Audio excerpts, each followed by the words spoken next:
সামনে ঘুরিয়ে দেখি মেয়েটি আমাদের সামনে দাঁড় হয়ে আছে, সাদা কাপড় পরা, ইয়া বড় বড় চুল, চোখ দিয়ে যেন রক্ত ঝরঝর করে পড়ছে, আর এই বিকট শব্দে হাসি।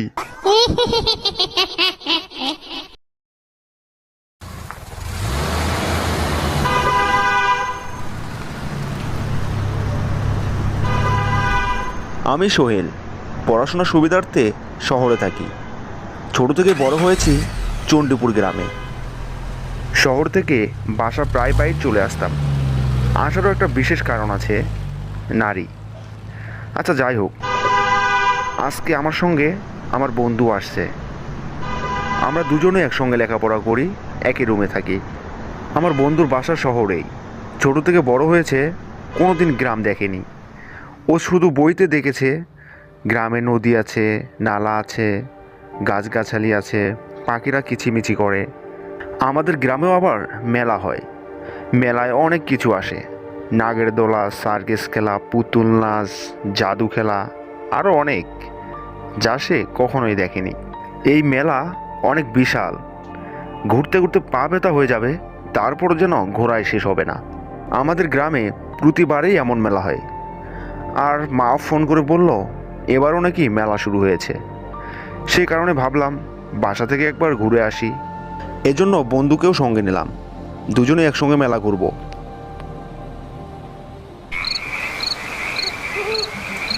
এসব কিছু ভাবতে ভাবতেই আমাদের গ্রাম চলে আসলো, আর সন্ধ্যা হয়ে গেছে। সন্ধ্যা হতে না হতেই চারপাশে পাখির আনাগোনা শুরু হয়ে গেছে।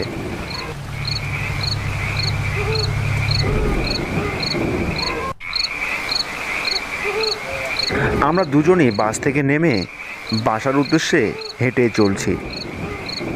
ঠিক তখনই আবার মনে পড়ে যায় যে মেলা তো শুরু হয়েছে। সে কারণে বাজার দিয়ে একবারে ঘুরে বাসায় চলে যাই, দেখি কেমন মেলা লেগেছে আজ।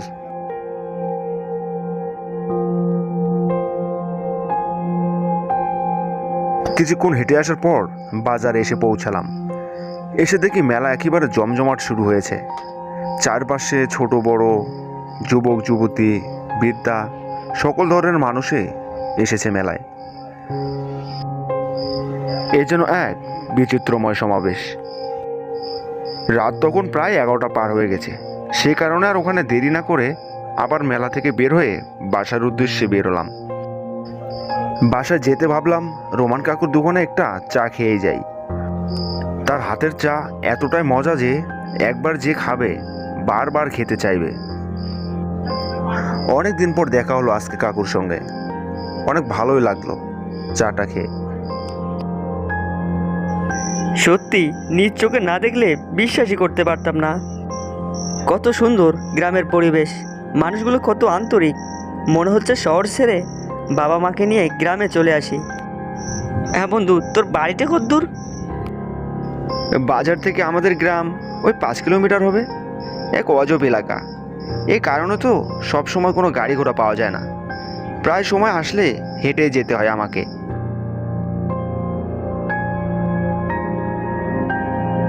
এবার চা খাওয়া শেষ হলে আমরা দুজনে আবার 3 রাস্তার মোড়ে এসে অপেক্ষা করতেছি গাড়ির জন্য। রাত অনেক হওয়ায় কোনো ভ্যান বা রিক্সা কিছুই পাচ্ছি না। এ কারণে আর কোনো দেরি না করে আমরা দুজনে হেঁটেই বাসার উদ্দেশ্যে রওনা দিলাম।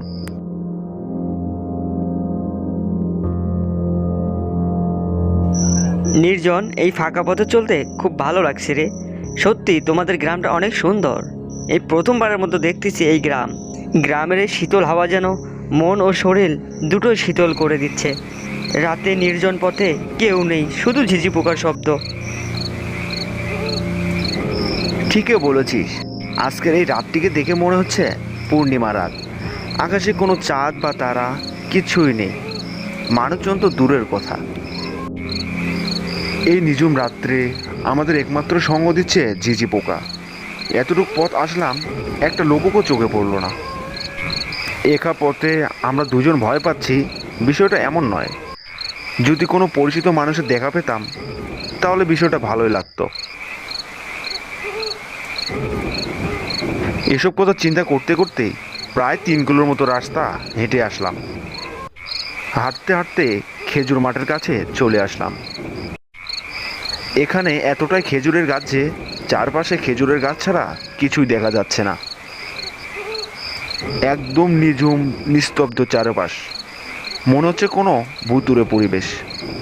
গা ঝমঝম করে উঠছে।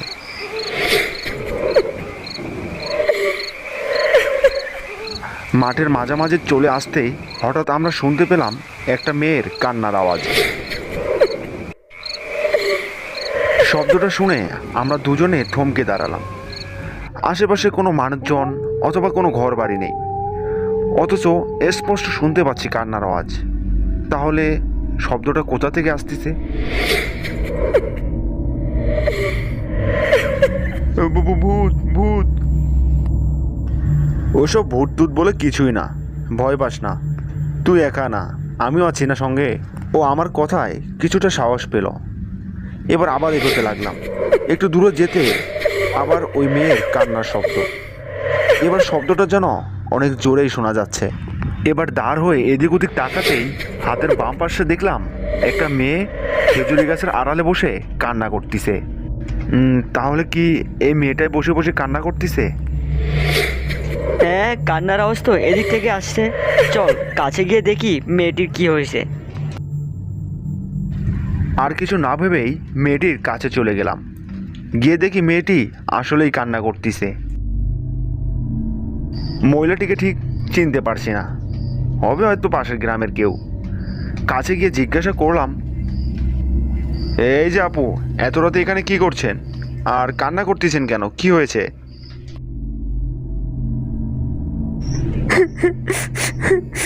আমি একা নই, আমার সাথে আমার স্বামীও রয়েছে। আশেপাশে তো কাউকে দেখতে পাচ্ছি না। তোমাকে কি এখানে একাই রেখে চলে গেছে? না না, আমাকে একা রেখে যায়নি। আমরা এই পথ দিয়ে যাচ্ছিলাম। এতক্ষণ তো এই পথে কারোই দেখতে পেলাম না। তোমরা কখন এলে এই পথ দিয়ে? আমরা সন্ধ্যায় এই পথ দিয়ে বাইকে করে যাচ্ছিলাম। যেতে যেতে অ্যাক্সিডেন্ট হয় হুন্ডা। অ্যাক্সিডেন্ট? কোনো কিছু হয় নাই তো আপনাদের? না, তেমন কিছু হয়নি আমার। তবে আমার স্বামী আর নেই, সে মারা গিয়েছে। সামনে ওর লাশ পড়ে আছে। আসুন আমার সঙ্গে, আপনাদের দেখাচ্ছি। কিছু চিন্তা ভাবনা না করেই আমরা দুজনেই মেয়েটির সঙ্গে যেতে লাগলাম। কিন্তু এ কি, বাজারের কাছে এসে দেখি মেয়েটি আমাদের সাথে আর নেই। দুজনে চারপাশে ভালো করে দেখলাম, কোথাও নেই। বিষয়টা ভয় পাবার মতো। কি একটা উটকো ঝামেলায় পড়লাম, কোথায় গেল মেয়েটি? এসব কথা ভাবে যেই না সামনে ঘুরে তাকালাম, তখনই দেখলাম আমাদের সামনে একটা লাশ শুয়ে আছে। এমন সময় আবার হঠাৎ করে লাশটি উধাও হয়ে যায়, কিছুই নেই। তখনই মনে হলো আমাদের পিছনে কিছু একটা আছে, তা অনুভব করা যাচ্ছে। আমি পিছনে ঘুরে তাকাবো সে সাহস আমার নেই। ভয়ে হৃৎপিণ্ডর স্পন্দন বেড়েই চলেছে। তারপরও বুকে একটু সাহস নিয়ে পিছনে ঘুরে তাকালাম। সামনে ঘুরিয়ে দেখি মেয়েটি আমাদের সামনে দাঁড় হয়ে আছে। সাদা কাপড় পরা, ইয়া বড় বড় চুল, চোখ দিয়ে যেন রক্ত ঝরঝর করে পড়ছে, আর এই বিকট শব্দে হাসি। মেয়েটির নাক মুখ দিয়ে জল জল করে রক্ত পড়তিছে। পুরো শরীর তার ধবধবে সাদা, পা নেই। তা দেখে বাকি রইল না যে আর, কাল পাল্লায় পড়ছি আমরা। সে মুহূর্তে যে ভয়ে জোরে চিৎকার মারবো তারও কোনো শক্তি পাচ্ছি না। এদিকে আমার বন্ধু এসব দেখে ভয়ে অজ্ঞান হয়ে যায়। মেয়েটির চোখ বড় বড় করে তাকিয়ে আছে আমার দিকে, আর কি ভয়ঙ্কর হাসি! এই হাসি যে কেউ শুনলে অজ্ঞান হয়ে যাবে। খুব ভয় করছে এখন, তাই না? তোর আর তোর বন্ধুর ঘাটটা যখন মটকে দেব, তখন খুব ভালো হবে। আমাকে ছেড়ে দাও, আমি কিছু করিনি। আমাকে আর আমার স্বামীকে মেরে যখন এখান থেকে পালিয়ে গেলি, তখন ভয় করেনি? আর এখন তো তোমাকে মেরে গোরস্থানে নিয়ে যাব, তবে আমার আত্মা শান্তি পাবে। আমরা কিছু করিনি, তুমি তো দেখলে। আমরা হেঁটে আসলাম এই পথে, হয়তো অন্য কোনো গাড়ি আপনাদের সঙ্গে অ্যাক্সিডেন্ট করেছে। আমরা সাবধানে গাড়ি চালাচ্ছিলাম, তখনই একটা অটো পিছন থেকে এসে আমাদের ধাক্কা দিয়ে চলে গেল। আর আমাদের বাইকটা একটা গাছের সঙ্গে বাড়ি খেয়ে আমরা দুজনে পড়ে যাই। আমাদের শরীর রক্তাক্ত হয়েছিল, রক্তে ভেসে যাচ্ছিল আমাদের শরীর। কিন্তু অনেকে যাচ্ছিল এই পথ দিয়ে, তখন পুলিশের কেস বলে আমাদের কেউ টাচ পর্যন্ত করেনি, আমাদের কোনো দাম দেয়নি প্রাণের। এভাবেই আমাদের মরে যেতে হলো ওখানে, কিন্তু শেষ পর্যন্ত আমাদের শেষ দাফনটাও করেনি কেউ।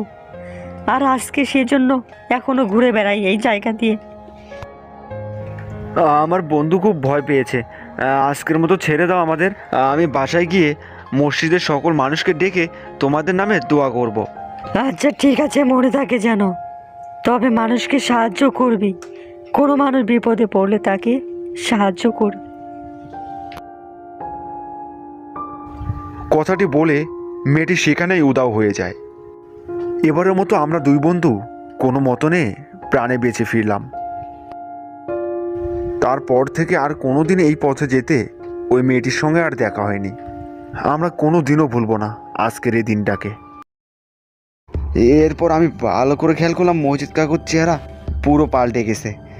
তার চোখ দিয়ে রক্ত পড়ছে, রক্তের মতো লাল টকটকে হয়ে গেছে চোখ, আর দাঁতগুলো যেন সামনে বের হয়ে আসছে।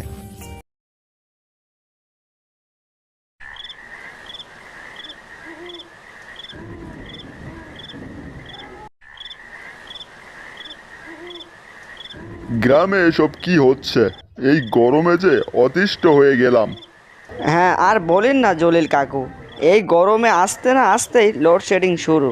এই দিনে কয়বার কারেন্টটা গেল, এখন পর্যন্ত আসলো না। কি করি বলেন তো? আমি লোডশেডিং এর কথা বলছি না মুজাফফর। তাহলে কিসের কথা বলছেন?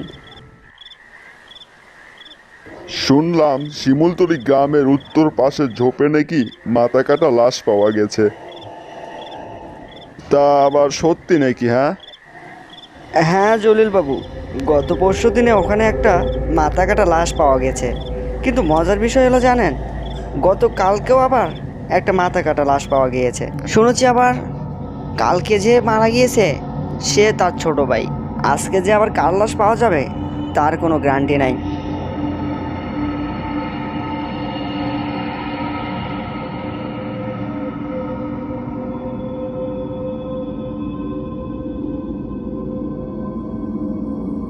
ভাইয়া, রিক্সাটা একটু জোরে চালাও দেখি। চৈত্র মাসে ভীষণ গরম পড়েছে, অনেক দিন পর বাসায় ফিরলাম। আর সামনে দেখছি গ্রাম প্রধান জলিলবাবু বসে আছে। যেতে একটু সালাম না দিয়ে গেলে কেমন হয়?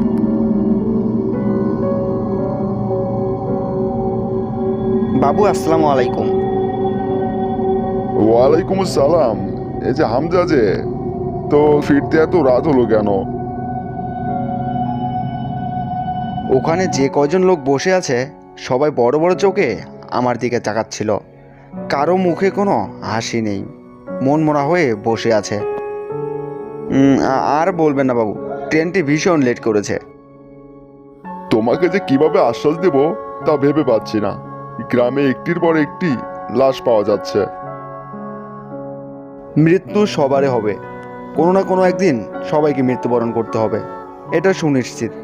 কিন্তু এইভাবে যে পরিবারে একের পর এক মারা যাচ্ছে, এতে তো কোনো না কোনো রহস্য অবশ্যই আছে। এরপর গ্রাম প্রধান বাবু বিড়িতে জোরে করে একটা টান দিল, তারপর বলতে লাগলো, যাগ্গে, তুমি আর এখানে দেরি করো না, অনেক রাত হয়ে গিয়েছে। তোমার তো আবার ওই শিমুলতলি গ্রামের ঝোপের পাশ দিয়ে বাসা যেতে হবে। একটু সাবধানে যাইও, ঠিক আছে? জি আচ্ছা কাকু, ঠিক আছে।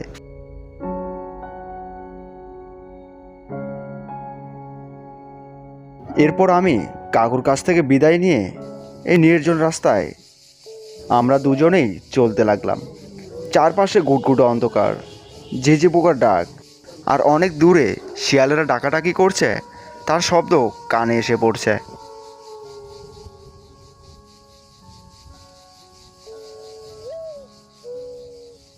রাস্তায় যেতে যেতে শুধু কাকুর কথাই মনে পড়ছে।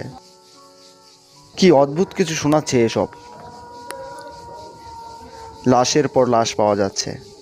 কোথা থেকে হচ্ছে এসব ঘটনা? আশেপাশে কোনো মানুষজনের অস্তিত্ব নেই, থাকবে বা কেমন করে? যে দিনকাল শুরু হয়েছে, পরিবারের জন্য অনেক চিন্তা হচ্ছে। কিভাবে বাঁচাবো সবাইকে? কারো যদি কিছু একটা হয়ে যায়, কি করব আমি? এসব কথা ভাবতে ভাবতেই শিমুলতলি গ্রামের শেষ সীমানায় এসে পড়লাম। ওইখান থেকে আবার জঙ্গলের রাস্তা। এখানে দিনে যত অন্ধকার থাকে, লোকজন সবাই ভয় পায়। এর মধ্যে এখন অন্ধকারের রাত, কি যে হবে জানি না। একটু সামনে গেলেই সেই জায়গাটা যেখানে দুদিন দুটো আস্ত লাশ পাওয়া গেছে। যেমন করে হোক আজকে ভয়কে উপেক্ষা করে এই রাস্তাটুকু আমাকে পার হতেই হবে, না হলে তো বাসায় যেতে পারবো না। আমার বাসায় না গেলে বাসার কারো বিপদ হলে কিছুই করতে পারবো না। একটু দূরে এসেই রিক্সাওয়ালা রিক্সা থামিয়ে বললেন, ভাইয়া, আমি আর সামনে যেতে পারবো না, আপনি এখানেই নেমে পড়ুন। কি করি এখন? রিক্সাতে ওঠার আগেই উনি বলেছিলেন শিমুলতলি গ্রামের ওই জঙ্গলটি পার হবে না। ওনাকেও আর জোর করতে পারছি না। তাই আর কথা না বাড়িয়ে রিক্সাওয়ালাকে ভাড়া দিয়ে সামনে এগোতে লাগলাম। এখান থেকে আমার বাসা আরও 1 কিলোমিটার দূরে। এই এতটুকু অন্ধকারের পথ আমাকে একাই পাড়ি দিতে হবে।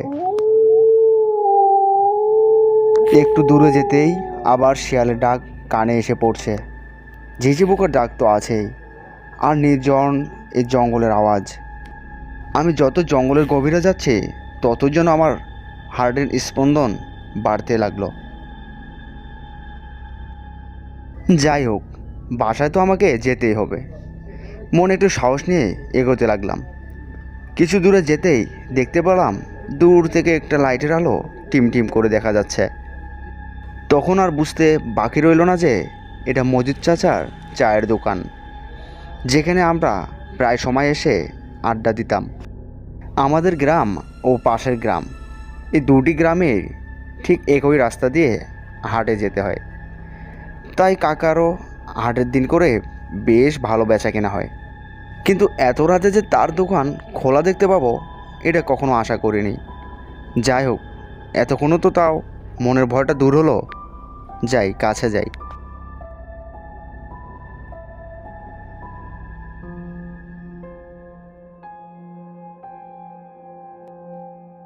আসসালামু আলাইকুম মজিদ চাচা, কেমন আছেন? আপনার শরীর সুস্থ আছে তো? মজিদ চাচার অনেক বয়স হয়েছে, তার কোনো আত্মীয় স্বজন নেই নিজের। তাই কখনো খিদে লাগলে বাসায় গিয়ে রান্না করে খেতেন, আবার কখনো বা না খেয়েই এই চায়ের দোকানেই ঘুমিয়ে পড়তেন। এভাবে কাটছে তার জীবন। আমাকে হঠাৎ দেখতে পেয়ে কোনো কথাই বলছে না। একটু পর বলল, ওয়ালাইকুম আসসালাম। বেশি একটা ভালো নাই কাকু, বৃদ্ধা মানুষ, বয়স হয়ে গেছে তো, এমন করে যাচ্ছে দিনকাল। তো তুমি কেমন আছো? এই তো কাকু আছি ভালো। তো আপনার মন খারাপ নাকি? কেউ ভালো মতো আর বেচা কিনা হচ্ছে, চারিদিকে দুষ্ট লোকের প্রভাব বেড়ে গেছে। আগের মতো আর বেচা কিনা হয় না, কেউ চা খেয়ে টাকাও দিতে চায় না। আচ্ছা ঠিক আছে কাকু, আমাকে একটা চা দিয়েন তো, কড়া নিগেল দিয়ে একটা চা দিন। ঢাকা শহরের ওই মেশিনের চা আর একদমই ভালো লাগে না। কাকু আমার কথায় কোনো জবাবই দিল না। এরপর ভালো করে লক্ষ্য করলাম তিনি আমার দিকে বড় বড় নজরে তাকিয়ে আছে। এমনভাবে তাকিয়ে আছে যেন উনি আমাকে চেনেই না। যত সময় যাচ্ছে তখনই যেন কাকুর চোখ লাল টকটক হয়ে যাচ্ছে রক্তের মতো। তার একটু পরে হাতে করে একটা চায়ের কাপ নিয়ে এসে আমাকে দিয়ে বলল,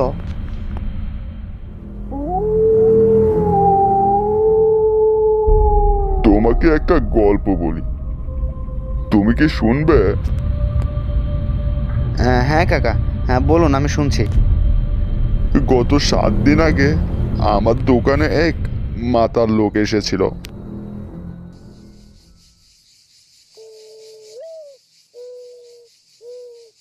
এই এই একটা চা আর একটা বিস্কুট দাও দে। লোকটি আমার দোকান থেকে চা বিস্কুট খেয়ে আমাকে টাকা না দিয়ে যাচ্ছিল। আরে ও দাদা, চায়ের দামটা তো দিয়ে যাও। চায়ের দাম? চায়ের দাম কি এখনো দিতে হবে নাকি? আমি কি গ্রাম ছেড়ে পালাচ্ছি? খাতায় লিখে রাখো, পরে দিয়ে দেবো নি। এই পরে দেবো দেবো বলতে বলতে তো তোমার 1 বছর হয়ে গেল। এদিকে তো বাকির খাতাও শেষ, একটা খাতাই শেষ হয়ে গেল, তারপরও তো তুমি কোনো টাকাই দিচ্ছ না। এখন তো কিছু একটা দাও, নাহলে তোমাকে যেতে দিচ্ছি না। আমার পয়সা দিয়ে তবেই তুমি এখান থেকে যাবে। তাই নাকি? তুই কিন্তু বড্ড বাড়াবাড়ি করছিস রে। বলছি না লিখে রাখ খাতায়, পরে দিয়ে দেব।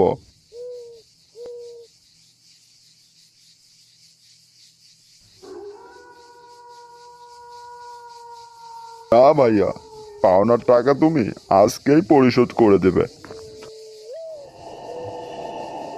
ধুর বেড়া, শোয়ার এখান থেকে। লোকটি জোরে আমাকে ধাক্কা মারলো, আর আমি পড়ে গিয়ে একটা ইটের সঙ্গে বাড়ি খেয়ে আমার মাথা ফেটে যায়। প্রচুর রক্ত বের হয়। অত রাত্রেও আশেপাশে কোনো লোকজন ছিল না যে আমাকে দেখবে। পানি, পানি, 1 গ্লাস পানি দাও। তখন দেখতে পেলাম লোকটি আমার এই অবস্থা দেখে খিলখিল করে হাসছে। তখন এতটাই কষ্ট পাচ্ছিলাম যেন দেহ থেকে আত্মাটা বের হয়ে গেলে মুক্তি পাই। তারপর তারপর কি হলো কাকা?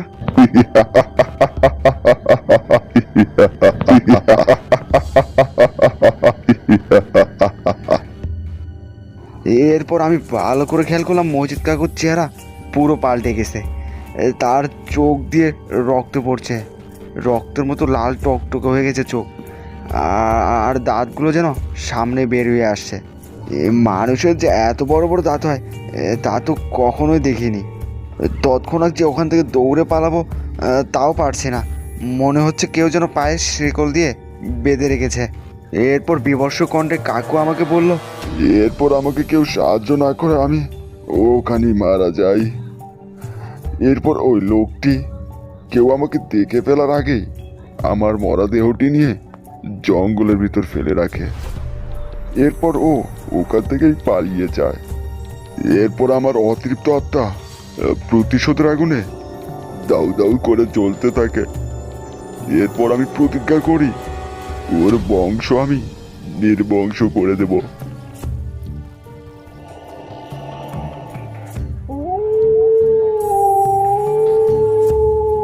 এর পরের দিনে ওরে আমি শিমুলপুরের ওই ঝোপটাতে দেখতে পাই, আর ওখানে ওর গলা কেটে দেই। আর আর এখন আমি তোমার জন্যই ওয়েট করতেছি। তোমাকে মেরেই আমি আমার প্রতিশোধ শেষ করব। আচ্ছা কাকা, আমি তোমার কাছে হাত জোর করছি, তুমি আমাকে ছেড়ে দাও। আর তাছাড়া তুমি তো বাবাকে আর জ্যাঠুকে হত্যা করেছো, তাহলে আবার আমি কি করলাম এখানে? আমি তো বাসায় ছিলাম না। আমার আপন বাবা তো অনেক আগেই মারা গিয়েছে। এরপর থেকে তুমি আমাকে অনেক ভালোবেসে স্নেহে মায়ায় বড় করেছো, আর সেই তুমি আমাকে হত্যা করতে চাচ্ছ? এরপর ভেজা গলায় কাকা নরম সুরে বলতে লাগলো, শোন, তুই তোর বড় বাবার আর কাকার মতো নস। তুই অনেক ভালো মানুষ। তুই এই গ্রামের মধ্যে একমাত্র ছেলে ছিলি যেন সবসময় আমাকে সঙ্গ দিতি। আমি তোর কিচ্ছু করব না, তোকে অনেক ভালোবাসি রে। তুই যা, তুই বাসায় চলে যা, আর হ্যাঁ, সৎ পথে থাকিস। এ কথায় বলে কাকু ওখান থেকে উধাও হয়ে যায়। নিজেকে মানাতে পারছিলাম না, এত কিছু ঘটে গেছে, তারপর আমি কিচ্ছু জানি না। মনটাই আমার ভেঙে পড়েছে অনেক। এতক্ষণে বিষয়টা ক্লিয়ার হয়ে গেল আমার কাছে, কেন আমার পরিবার এক এক করে মারা যাচ্ছিল। যাই হোক, এরপর থেকে তো আর কোনো ক্ষতি হবে না আমার পরিবারের। দোয়া করি কাকু যেন পরপারে খুব সুখে থাকে। বন্ধুরা, গল্পটি কেমন হয়েছে তা অবশ্যই কমেন্টে জানাবেন। আর পরবর্তী ভিডিও নিয়ে আসছি খুব দ্রুত। গল্পগুলো ভালো লেগে থাকলে চ্যানেলটি অবশ্যই সাবস্ক্রাইব করে পাশে থাকা বেল আইকনটি বাজিয়ে দিন। ধন্যবাদ। মোটেও যায়